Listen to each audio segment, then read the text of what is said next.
I'm not a big fan of what we call the treat and street, which is we'll do one injection, send you out the door, see you later, hope it goes well. What we've seen with the studies, what we've seen in clinical experience is that follow-up makes the stem cells work better. And patients are happier when we follow up with them and support the stem cells. Plus, we have all these other lovely modalities that we can use. So I think we really do a disservice if we don't follow up. And my typical program, like a stem cell program, lasts about a year. Really.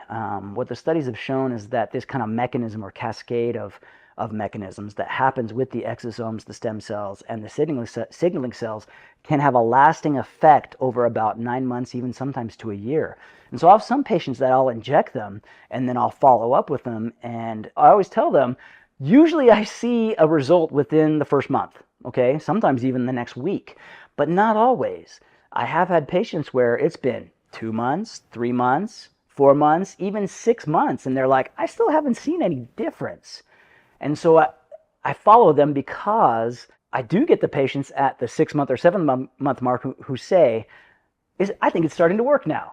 You know, I'm feeling better. I'm moving better. And I'm like, sometimes it takes that long for that inflammation cycle to stop, you know, and get all the inflammation out before the actual healing can begin. Plus, if they don't necessarily follow the protocol that I've given them, we could have ongoing inflammation that's just kind of canceling out the healing. And so occasionally it takes that long. So I follow them for about 9 months to a year. Sometimes monthly, sometimes every other month treatments with platelet-rich plasma into the same affected area.